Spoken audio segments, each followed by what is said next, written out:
All right, hello everyone. Welcome to the Caffeine Stream, where we answer questions, give philosophical perspectives, formulate and explore arguments, and deep dive into particular topics of your choice. Hopefully my audio is a little better now. Ian writes, review Lera Boroditsky's lecture on how language shapes thought. We're getting into the good stuff. This is, I've included a link down below so you can go listen to this lecture. It's not short. It's like like an hour 40 minutes or so. But what her lecture is, essentially, is a new evidentiary review and a renewed proposition of what is in psychology called the Sapir-Whorf hypothesis, also known as linguistic relativity hypothesis, which means and argues that language affects how we think. Now, since we're talking about language, we should let me draw a distinction and a clarification real quick, because the lecture spends not a great deal of time, takes a few amusing pot shots at the famous linguist Noam Chomsky, which are deserved, but they really ought to have spent more time mocking another famous linguist, that is Steven Pinker. And the distinction I want to make is between the so-called strong version of the hypothesis and the so-called weak version of the hypothesis. The strong version is what we would call linguistic determinism. And you might hear psychologists talking about the Sapir-Whorf hypothesis in terms of linguistic determinism. That is to say that language entirely constrains and determines what thoughts are even possible. And the weak version is that language influences our thoughts. Doesn't completely constrain it. We can still come up with our own words and so forth, but it's not, it's not an absolute constriction. Now, as far as I can tell, nobody serious actually believes in the strong version. Nobody famous or well-known or popular in the field subscribes to linguistic determinism. The only person that sort of comes close by appearance would be George Orwell, in the way he talks about newspeak in 1984, the way he describes that. But even there, the constrictive power of this constructive language that they have created is partially in legal enforcement. It's not like the language is controlling their thought. The language is constraining and influencing their thought, but then the law is enforcing is basically prohibiting people from using language outside of newspeak. So even with Orwell, it's not a strong hypothesis, and he clarifies this in the essay that everybody ought to read on the subject, which is Politics in the English Language by George Orwell. It's not a very long read. Highly recommend it. It's one of the best essays you can read on this subject. And in the opening of that essay, he says, just as a man can take to drink because he's a failure and then fail all the more completely and profoundly because he's now an alcoholic, so too can, bad language lead to bad thoughts, just as bad thoughts leading to bad language. So he directly and clearly holds to the weak version of the Sapir-Whorf hypothesis, which is that, language can influence our thinking. And he has a very particular mode of linguistic influence that he's homing in on with basically known phrases and stale metaphors that people naturally, out of laziness, essentially, invoke when they don't know what to say and they don't want to take the effort to thinking about an original visual comparison in writing. But anyways, returning to Steven Pinker, who I want to mock at some length before addressing Lera's proper presentation. There's a quote from his book, The Language Instinct. I'm drawing this off the internet. I don't own that book. I do have his book, The Sense of Style, which is a very good book, but Steven Pinker's gone kind of off the rails. So here's the quote at length.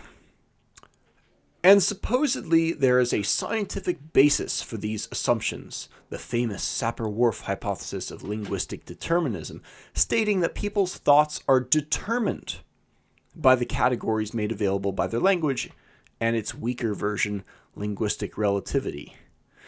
Notice the conflation there with the Sapir-Whorf with determinism itself. Anyways, continuing with the quote.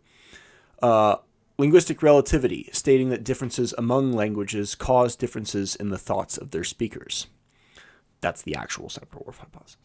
People who remember little else from their college education can rattle off the factoids, the languages that carve the spectrum into color words at different places, which we'll talk about in a minute, the fundamentally different Hopi concept of time, the dozens of Eskimo words for snow. The implication is heavy. The foundational categories of reality are not in the world, but are imposed by one's culture, and hence can be challenged, perhaps accounting for the perennial appeal of the hypothesis to undergraduate sensibilities. So this is the gateway to leftism, he's implying. But it is wrong, all wrong. The idea that thought is the same thing as language is an example of what can be called a conventional absurdity, a statement that goes against all common sense, but that everyone believes because they dimly recall having heard it somewhere and because it is so pregnant with implications. End quote. Now, I would say that it's actually common sense that how you frame things and the language you apply to things changes how we experience them. Because most of us have experienced that directly. And it is, in fact, very counter to common sense to say that what we call a thing has no effect on how we experience it. But,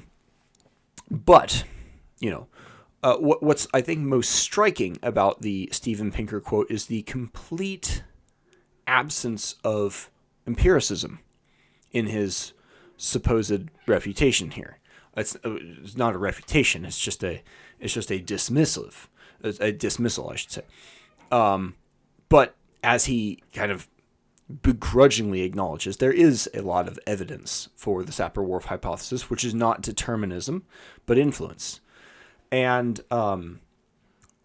returning to Lera Boroditsky's lecture, most of what she is describing here is the presentation of this evidence. And she gives a lot of very interesting examples. I won't go into a whole recitation of her stuff. The ones that stuck out to me were, there's some old stuff, like the Russian language pairing test, where she says, you take some Russian-speaking people, and Russian-speaking people have two different words for blue. They have a word for light blue, and they have a word for dark blue. So if you set an English-speaking person and a Russian-speaking person down, as the researchers did, and they give them a color pairing test, where they say, okay, here's a color, then here's two colors, match the second color with the first one, find the color that matches, and they're all like different shades of blue, right? So you're matching dark blue to dark blue and light blue to light blue, among other kinds of blue. And Russian-speaking people are much faster than English-speaking people at this test.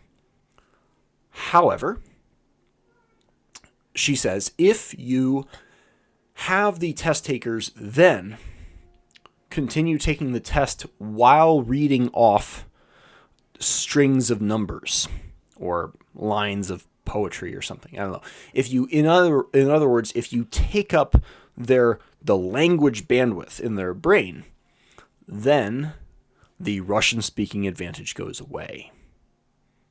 Meaning, the language difference between Russian-speaking and English-speaking in this word blue affects how rapidly they are perceiving their environment.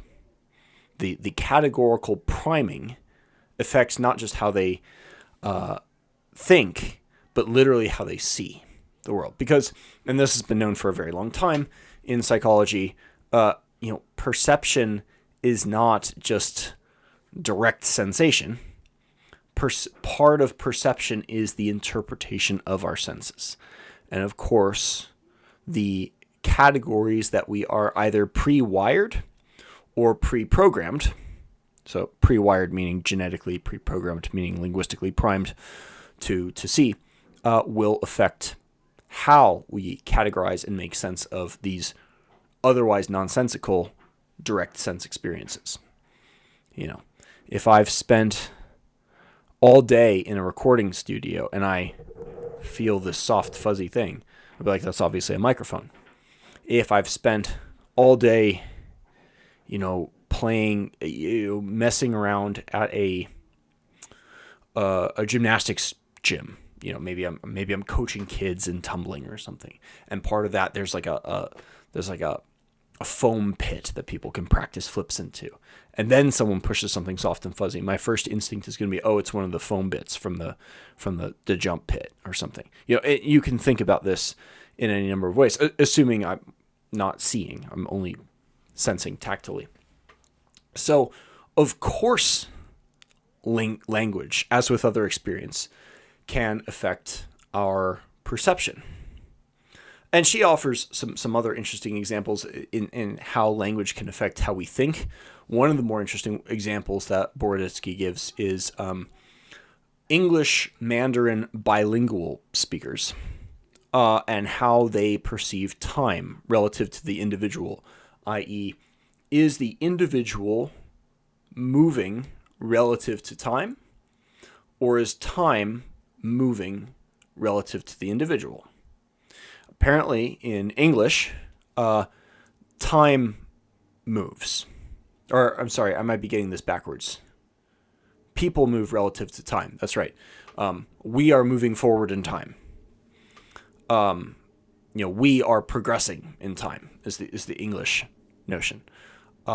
In Mandarin, apparently it's the other way around. People are still, and time moves forward or back, depending on what kind of genre of fiction you're reading, right?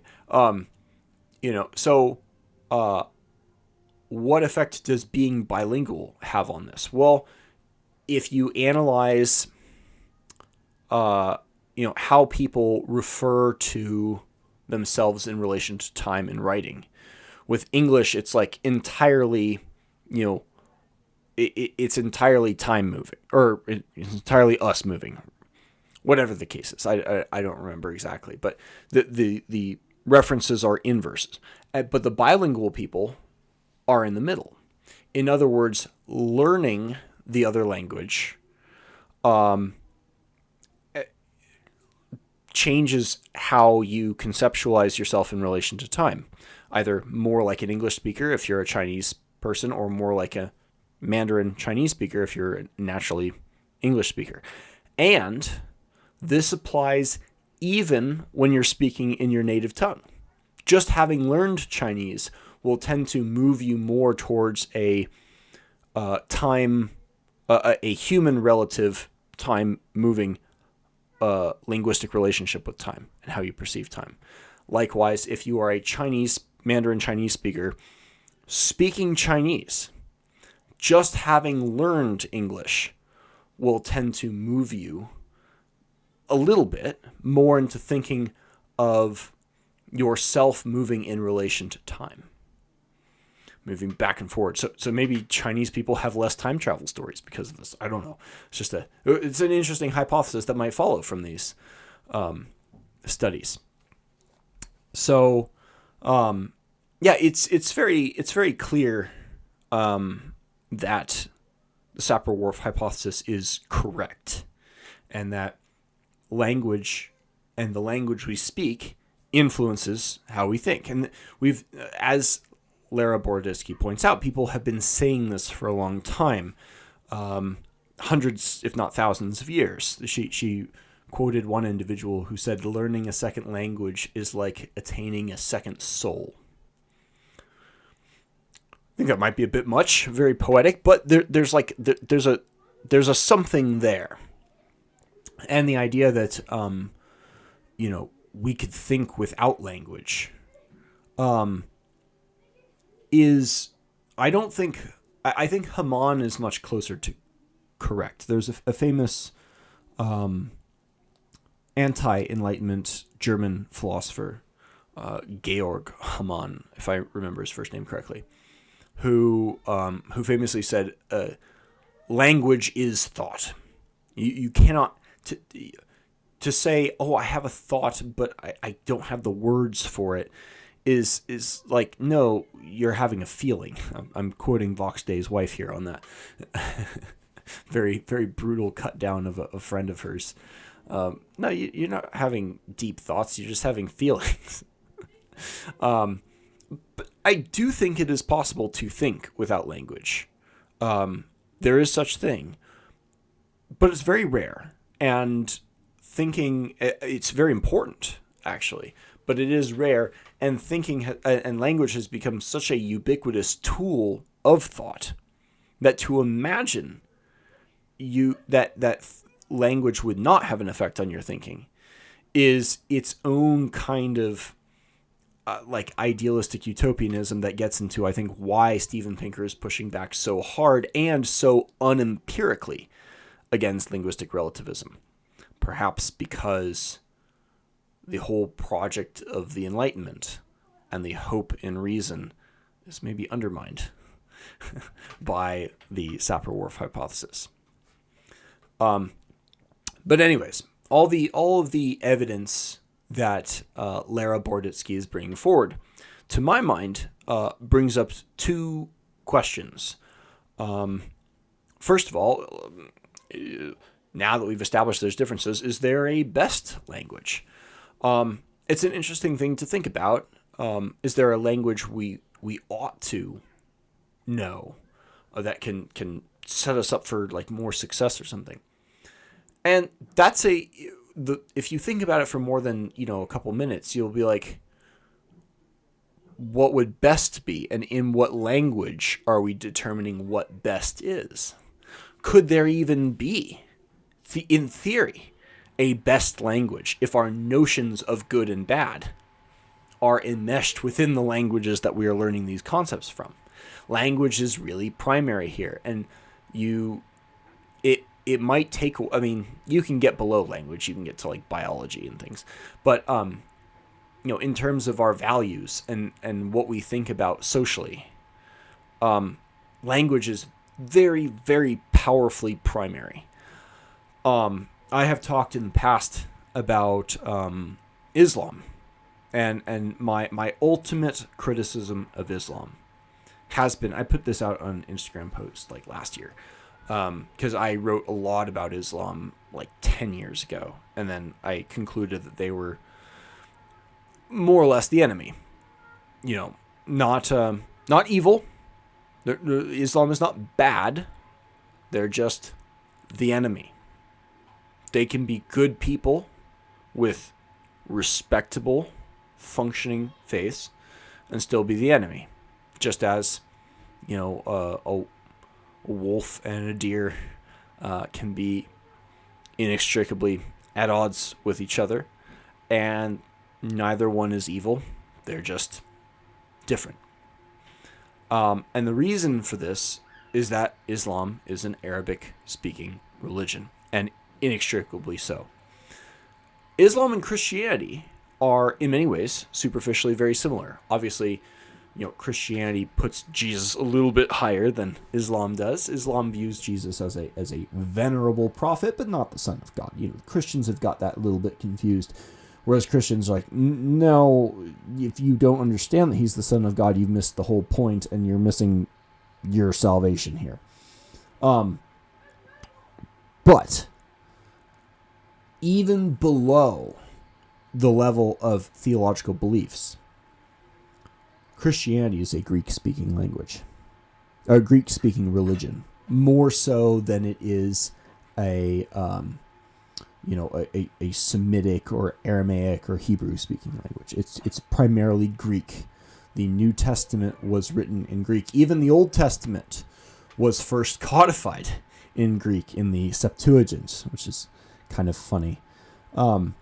So even though I am not a Christian, the commonality in our language puts us at least in the same conversation and in the same frame of mind. We can disagree and understand each other, us Christians and Western non-Christians. We can understand each other. And you can see actually profound similarities between the themes of the New Testament and some much older themes. So we find in Homer. So again, I didn't choose to be born in an English-speaking world. I'm just here. So maybe it doesn't make sense to talk about languages as best or better or worse, but it would make sense to talk of them in terms of us and them. But of course, there's a big asterisk here. Is that me saying we should not learn Arabic, or we should not learn Russian or Mandarin? No, of course not. We should. If you wanted to fight against people, you should learn their language, which is one of the reasons why a great number of Chinese intel officers are apparently, according to some people on X, so take this with a grain of salt, reading Homer, because they see Homer as the source text of the West. Not the Bible, it's Homer, because Homer is the source text of the Bible. And they are correct in that regard. I don't know how many American intel officers are reading Outlaws of the Marsh. Probably not as many. But in either case, you can learn to understand people better. And there will always be something you don't grasp in people's tone and stuff at a higher level if you don't understand the language here. And this is, of course, not just foreign languages, but the word choice you use within your own language, which is sort of the point that Lera Boroditsky is more the application that she focuses on. But more importantly, it's the application that we find from some other sources outside of science on this point, which we're going to get to in a minute. Because the second question that Lera Boroditsky's lecture brings up, at least for me, is the question of science. Did science prove the Sapir-Whorf hypothesis? Because science had dismissed this hypothesis for many years because for a lack of evidence. As Lera Boroditsky points out, she says, many people have been saying this for hundreds of years. People knew it from experience, in other words, but the scientists didn't take it seriously because there was no empirical evidence for it. Well, now there's evidence. So do we simply gloss over the dismissiveness with which the scientific institutions showed to this idea for so many years, now that their opinion is shifting? Or do we look at that pattern and look at that trajectory and think about that for a minute? Science is just now coming around to something that we've apparently known for many, many years. Congratulations. Nice work. I don't think we should ignore that. I don't think we should pass over the fact that science was so obnoxious and so, in many cases, condescending, as Steven Pinker with such poor aging showed us a few minutes ago in The Language Instinct. So condescendingly dismissed for so many years. Now they're like, oh, look at what we proved. No, I don't think so. I think that the subjectivity of language affects science. And I'm not here saying anything more dramatic than what has already been put out by, Thomas Kuhn or Paul Feyerabend in the relativity of science, of the progression of science through paradigms rather than theories, of the incompleteness of scientific method. Science is a human undertaking, but more importantly, as I've written about in the Pater anthology behind me, science is itself guided by, and more than guided by, motivated by, at a fundamental level, mythic ideals that come from Socrates and that come from the project of reason and the hope of enlightenment and knowledge illuminating the world and bringing us closer together and out of the darkness of fear. That's the hope of science. And you can read about this in, Science is a Candle in the Dark by Carl Sagan, I want to say. Very mythic language there, too. That there is language and repetitious language that is guiding how people think about the world, about empiricism, about truth and epistemology, and what can be believed and what is legitimate as a belief or a knowledge. And if their language changed, then perhaps the appeal of science would change as well. So I think the West broadly, and I'm going to give an extremely audacious diagnosis here. Hopefully people will take it as that. I think we have become over enamored with the word truth.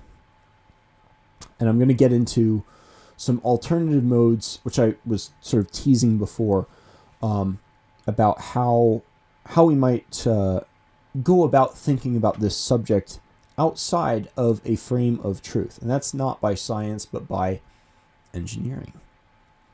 But engineering looks a little different in this particular domain. What engineering looks like in the domain of language, I'm going to give 3 examples. No, I'm going to give 4 examples. The first example I'm going to give is maybe the most esoteric and the weirdest one, but I think it's the most on the nose. And that's the domain of hypnosis. One of the gentlemen I've been following for 2 or 3 years now, almost daily, almost every day, is Scott Adams. Now, you will probably know Scott Adams as the creator of the Dilbert cartoon, but he is also a trained hypnotist. And he's written a number of books that employ hypnosis techniques, most recently Reframe Your Brain, which came out last year. And it's just a book, a collection of reframes that are useful for people that do change your brain by use of language. How did you know that? Well, we've been doing it. And by we, I mean hypnotists, trained hypnotists like Mr. Adams. He has a segment on his daily show where he'll evaluate a scientific research paper, usually, one that's gotten millions of dollars. And he said, how about you could have just asked me if, going for a walk improves your mood, or, whatever the obvious thing is they're studying.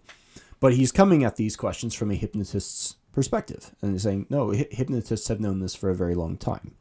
And they've been teaching each other this for a very long time. They've been teaching this because they try it. They use these techniques on their customers to help them improve their love lives and, improve their diet, whatever the case may be.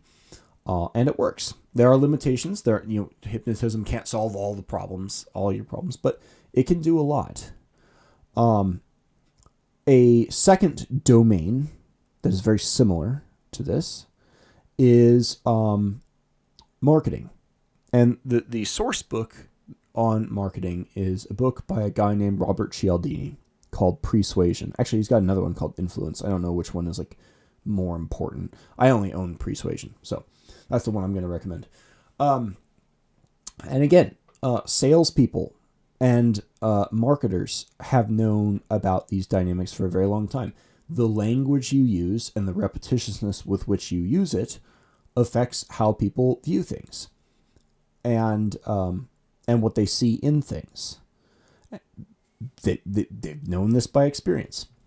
Those 2 domains, hypnosis and marketing, is more an academic interest for me. Something I personally have a little bit more experience with, at least as far as understanding the mechanics for how language can shape thought, or more broadly, how our brains are primed to interpret future events changes how we actually perceive things and what we perceive. is the world of stage magic. In fact, what I just described is basically all you need to know about stage magic to understand what's happening. The performer goes before an audience, and they sort of put them in what a hypnotist would call a hypnotic state, a state of heightened receptivity through what they call patter. Patter is just talk about anything. It's not so much distracting as it is drawing you in and getting your buy-in. And there's a number of different ways people do this. It's kind of an art in and of itself. But the value of patter is very indirect. But then they will do things, and some of what they're doing to cause the priming of your brain is linguistic. It's in what they say. They will tell you how to interpret what they are doing. And then they will do something else that almost looks like the thing that they've told you that you're about to witness, but is in fact something else, which permits the creation, the possibility of the illusion of the impossible.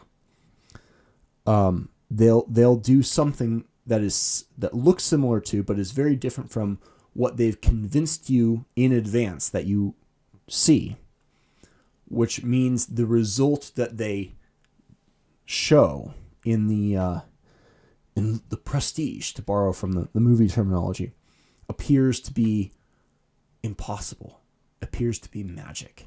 And it's a glorious thing. It's playing games with your mind to create a sense of awe and wonder. That's all stage magic is. It's exactly the Sapir-Whorf hypothesis, except it isn't only language that they do. They also do other games of show you 1 + 1 to get your mind to fill in the blank with 2, even though it was something else. And finally, the fourth and most mundane, but I think most talked about example of this, at least on the internet in the last decade, has been the pickup artists. I'm sorry, they're the best social scientists out there. They just are. Not the most moral ones, but I mean, the competition isn't that stiff with institutional science these days. On that front, and they they've been playing around with this stuff with phrasing and framing for decades now. Not just Roucheville and Chateau Artiste and R.S.D. Tyler and Julian Blanc and who's the frickin' New York Times guy who's annoying.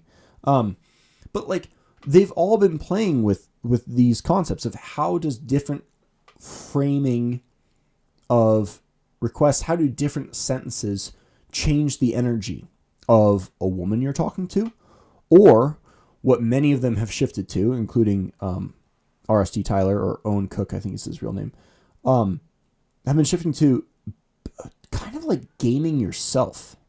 How do you get yourself into the right energy space so that you become attractive to other people and become charismatic?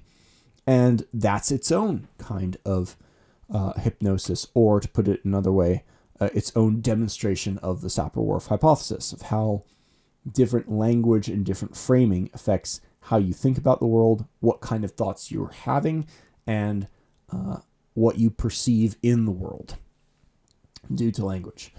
So I think to return to Lera Boroditsky's lecture, I think everyone, it is good to watch if you enjoy kind of learning about the latest of the empirical studies on these kinds of things. However, I would say that the fact that science and the science of psychology has shifted on this subject so slowly and substantively on something we've known for a very long time should shift how we think about science. Is science judging and validating or invalidating our opinions and experiences? Or should it be our experience judging and validating or invalidating the hypotheses and theories of science. And I think we are overdue for a shift in the latter direction. And this lecture, excellent as it is, if we were in a position where we were trusting our own experience from things like stage magic or marketing or talking with girls or literally anything else, if we were to trust our own experiences more, we would already know this. Maybe science and its rejection of the unreliability of subjective experience convinced us not to trust our own experiences on these matters to our own epistemic detriment. So, that would be my analysis of the talk, my sort of opinion and review of the talk. The questions that Boroditsky's lecture invokes are as interesting and as important as the answers that it provides. So I hope that was interesting, and I hope the sound was much better this time. And thank you all so much for listening, and thanks for the fantastic question.